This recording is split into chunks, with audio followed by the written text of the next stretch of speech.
Sveiki, malonu, kad jungiate šį video ir šiame video trumpai apie celiulito gydymo būdus, kurie yra natūralūs ir kurie gali būti veiksmingi, nors visumoje suprasite, kad labai mažai būdų yra veiksmingi ir padeda pagerinti celiulitą. Tai pradėkime nuo kremų ir locionų. Tai dažniausiai kremuose ir locionuose yra tokių sudedamųjų dalių kaip kofeinas, retinolis ir kai kurie augalinės kilmės ingredientai. Ir šie iš tikrųjų locionai ir kremai nėra labai veiksmingi, tačiau jie gali padėti riebalų deginimui, pagerinti kraujo apytaiką, pagerinti odos elastingumą ir sumažinti skysčių kiekį odoje. Ir būtent taip locionai ir kremai padeda šiek tiek pagerinti celiulito išvaizdą. Bet vėlgi, ar jie yra labai naudingi? Abejotina, todėl nevertėtų jiems išleisti daug pinigų. Tada yra manualinės manipulacijos, tai vėlgi, tai būtent šių procedūrų metu yra masažuojamas kūnas ir taip šiek tiek pagerima celiulito išvaizdą, paveikiant vandens balansą. Ir ar tai yra labai veiksminga procedūra? Nelabai, trumpalaikė perspektyva gali šiek tiek pagerinti celiulito išvaizdą, tai galbūt būtų naudinga pasinaudoti šią terapiją prieš kažkokį renginį. Tada yra akustinė bangų terapija, tai pavyzdžiui, nedidelės srovės šokas yra paleidžiamas per jūsų kūną ir būtent taip gali pagerėti jūsų kraujo apytaika, sumažėti vandens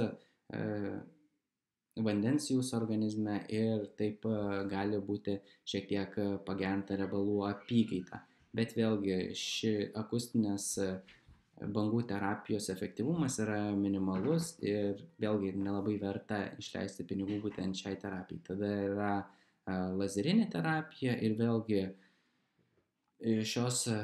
šių procedūrų metu yra paveikiama oda, bet bent jau ilgalaikė perspektyvoje niekaip nelabai padeda pagerinti celiulito išvaizdos ir trumpalaikėje perspektyvoje mes galime matyti šiokį tokį pagerėjimą, bet visumoje vėlgi moksliniai tyrimai nurodo, kad būtent tokia terapija nelabai yra naudinga.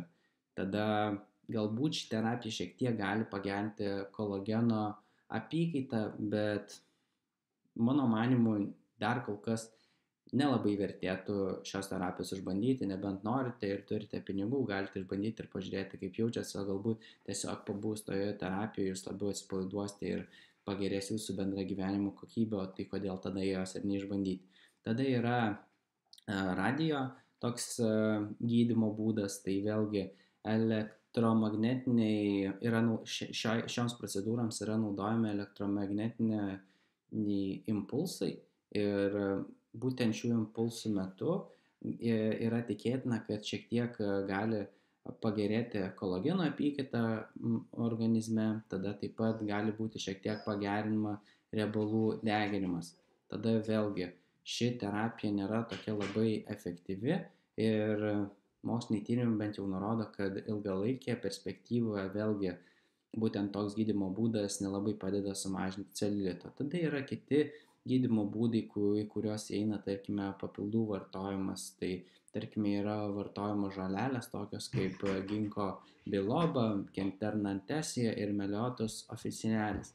Labai keisti pavadinimai, bet tai yra natūralios žolelės, kur vėlgi jos gali tik šiek tiek prisidėti prie celiulito gerimo. Tada yra mezoterapija, tai kai į odą yra suleidžiami vitaminai ir tikėtina, kad šiek tiek sumažės celiulitas. Arba yra anglies dvideginio terapija, kai anglies dvideginis yra suleidžiamas po odą, tada yra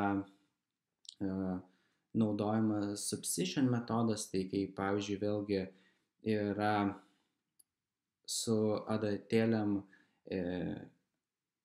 subadoma oda ir būtent taip yra tikėtina, kad pagerės kraujo apytaika ir šiek tiek sumažės celiulitas. Tada yra compression shocking metodas, kai pavyzdžiui šio metodo metu jūsų kūnas yra paveikiamas šoko ir būtent tai padeda įsivaikščioti vandenį po kūną ir tai kaip ir turėtų padėti sumažinti celiulitą. Ir tada galiausiai yra kolageno injekcijos ir būtent kolageno injekcijos yra naudojamos į vietas, kurios yra paveiktos kolageno, bet vėlgi efektyvumas yra minimalus. Ir būtent tiek daug įvairiausių natūralių būdų, bet labai nedaugelis yra veiksmingų ir pasižymi labai mažu poveikiu.